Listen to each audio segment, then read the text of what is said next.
ಎಲ್ರಿಗೂ ಒಂದೊಂದು ಕನಸಿರುತ್ತೆ. ನಮ್ಮ ಐಡೆಂಟಿಟಿ ಪ್ರತಿಯೊಬ್ಬರಿಗೂ ಗೊತ್ತಿರಬೇಕು. ನಾನು ಕಾಣ್ತಿರುವ ಕನಸನ್ನು ಅಚೀವ್ ಮಾಡಬೇಕು, ಹಾಗೆ ನನ್ನನ್ನು ಗುರುತಿಸಬೇಕು ಅನ್ನುವಂಥದ್ದು ಪ್ರತಿಯೊಬ್ಬರಿಗೂ ಇದ್ದೇ ಇರುತ್ತೆ. ಸೊ ಸಕ್ಸಸ್ ಆಗಬೇಕಂತ ಹೇಳಿದ್ರೆ ಇಲ್ಲಿ ಏನು ಮಾಡಬೇಕು ಅನ್ನೋದು ಕೆಲವೊಬ್ಬರಿಗೆ ಗೊಂದಲಗಳು ಇದ್ದೇ ಇರ್ತದೆ.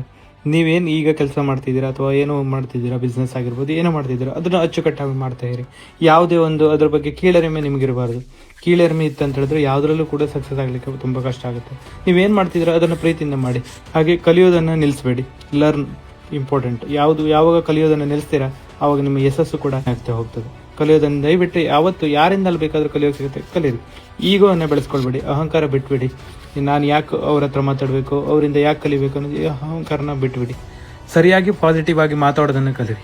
ಯಾಕಂತ ಹೇಳಿದ್ರೆ ನಾವೇನು ಮಾತಾಡ್ತೀವಿ ಅದೇ ನಾವು ಆಗ್ತೀವಿ. ಯಾವಾಗ ಸಕಾರಾತ್ಮಕವಾಗಿ ಮಾತಾಡೋದನ್ನು ಕಲೀರಿ. ಏನೇ ಇದ್ರೂ ನೆಗೆಟಿವ್ಸ್ ಇದ್ದರೂ ಅದರ ಬಗ್ಗೆ ಬಿಟ್ಟಾಕಿ ಸಕಾರಾತ್ಮಕವಾಗಿ ಮಾತಾಡಿ. ಸರಿಯಾದ ವ್ಯಕ್ತಿಗಳ ಜೊತೆ ಗೆಳೆತನವನ್ನು ಮಾಡಿ. ಯಾಕಂತ ಹೇಳಿದ್ರೆ ನಿಮ್ಮ ಸುತ್ತಲಿರುವಂಥ ಫ್ರೆಂಡ್ಶಿಪ್ ಆಗಿರ್ಬೋದು, ಅವರು ಹೇಗೆ ಇರ್ತಾರೆ, ಅವರ ವರ್ತನೆ ಮೇಲೆ ನಿಮ್ಮ ಒಂದು ಸಕ್ಸಸ್ ನಿರ್ಧಾರವಾಗಿರುತ್ತದೆ.